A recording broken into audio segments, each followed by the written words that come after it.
बिस्मिल्लाहिर्रहमानिर्रहीम अस्सलातु वस्सलामु अलैका या सय्यदी या रसूल अल्लाह, अस्सलातु वस्सलामु अलैका या सय्यदी या हबीब अल्लाह। तमाम सुनने वालों को अस्सलामु अलैकुम। मैं हूं राना अज़ीम। पाकिस्तान की सियासत में आज दूसरा दिन ऐसी खबर है कि जिसके बाद लगता है कि किसी को माइनस करने की जो तैयारी हो रही थी या किसी को माइनस करने का जो नारा लग रहा था, किसी को माइनस करने की जो बात हो रही थी, लंदन प्लान के हवाले से जो चहमगोइयां हो रही थी, लगता है उस पर अमल दरामद शुरू कर दिया गया है। लेकिन क्या यह अमल दरामद कामयाब हो सकेगा? क्या इससे किसी को माइनस किया जा सकेगा? क्या इससे किसी को किसी चीज से रोका जा सकेगा? ये 3 या 4 सवाल है जो सबके ज़हन में। आज तोशाखाना केस की समाअत होना थी, वकीलों को सुना जाता है, 342 का बयान लिया जाता है, उस बयान को उस पर के सुनाया जाता है।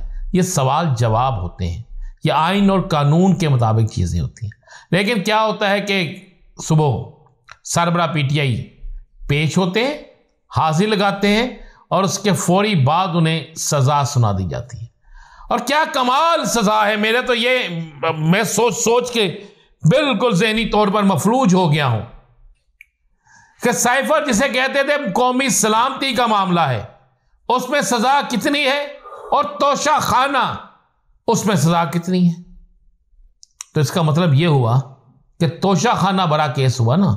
लेकिन आज भी इस बड़ी खबर के बाद किसी जगह ना गमला टूटा, ना शीशा टूटा, ना टायर चला। हां, तहरीक इंसाफ के हमायत याफ्ता एक उम्मीदवार को, वो उम्मीदवार जिसने शेर अफजल मुरव्वत का जलसा करवाया था, उसको NA-8 में नामालूम अफराद ने कत्ल कर दिया।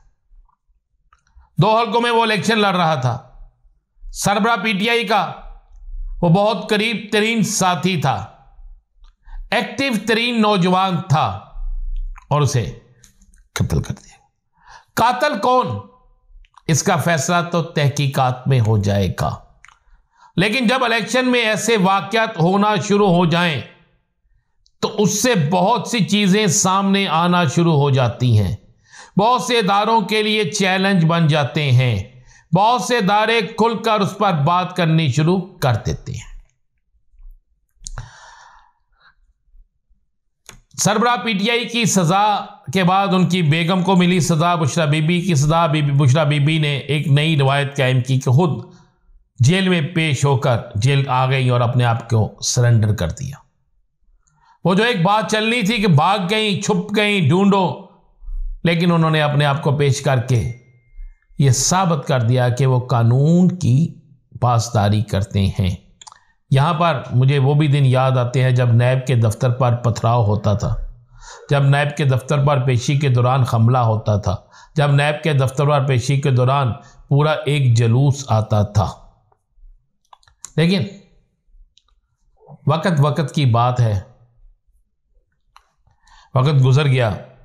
अब बहुत से लोग अपने आप को इस वक्त हीरो समझ रहे हैं, लेकिन फैसला 8 फरवरी को होना है।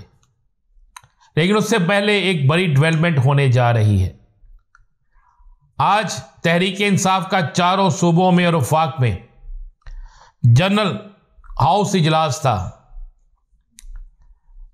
इस्लामाबाद के दफ्तर को तो इस तरह घेरे में लिया गया था कि जैसे यहां पर शायद किसी और मुल्क से तल्लक रखने वाले कोई लोग इजलास करने आ रहे हैं।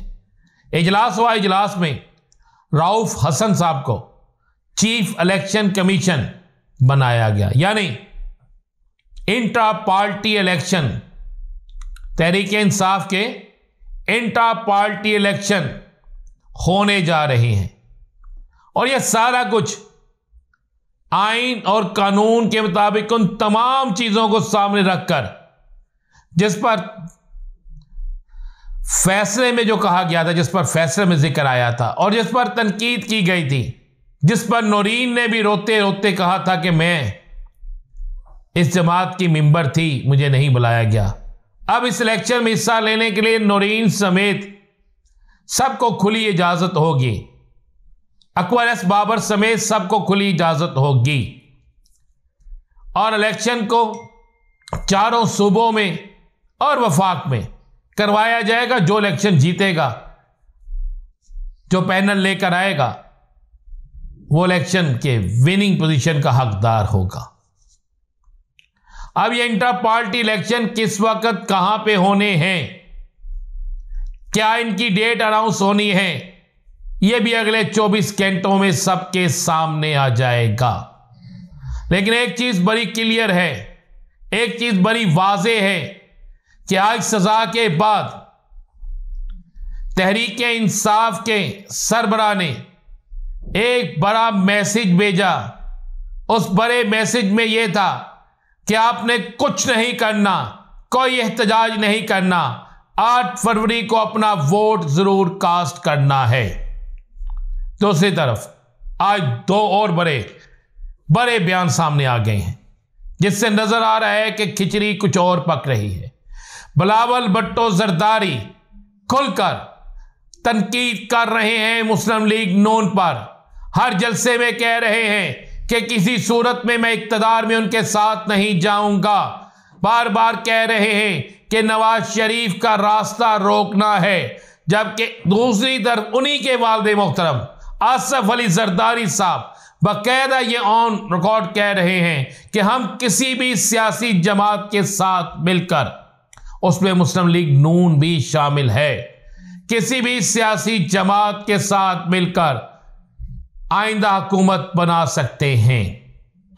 तीसरी मैं आपको खबर दे दूं, मुस्लिम लीग नून के अंदर इस बात पर वाज़ेह तौर पर फड्डा शुरू हो गया है कि बड़े मियां साहब हर जलसे में जहां वो तकरीर करते हैं, अपने बाद मरियम नवाज की तकरीर करवाकर ये वाज़ेह तौर पर पैगाम दे रहे हैं कि अगर मैं नहीं तो मेरे बाद मरियम नवाज होगी, माइनस हमजा शहबाज, माइनस शहबाज शरीफ और दीगर लीडर भी उसमें माइनस कर दिए गए हैं। जिस पर शहबाज शरीफ अपनी फैमिली के अंदर सख्त तरीन नाराजगी का इजहार और गिला पहुंचा चुके हैं, लेकिन बड़े मियां साहब की तरफ से वाज़ेह तौर पर यही पैगाम है, वाज़ेह तौर पर यही कहा गया है कि जो मर्जी हो जाए, कुछ भी हो जाए, मैंने हर सूरत में मरियम नवाज को ही अपने बाद तकरीर भी करवानी है और मेरे बाद मुस्लिम लीग नून की वारस हुकूमत बनाने का इख्तियार, हुकूमत में रखने का इख्तियार, हुकूमत से निकालने का इख्तियार अगर हुकूमत मिल गई तो, किसी के साथ इत्तेहाद का इख्तियार अगर इत्तेहाद किया तो वो सिर्फ मरियम नवाज को होगा। जिसके बाद दोनों बड़े सियासी खानदान टूटते हुए नजर आ रहे हैं, जबकि 8 फरवरी को तहरीक इंसाफ का वोटर अगर बाहर निकल आया तो इतना बड़ा अपसेट होगा जिसे कोई नहीं रोक सकेगा। इजाजत दीजिए, अल्लाह हाफिज।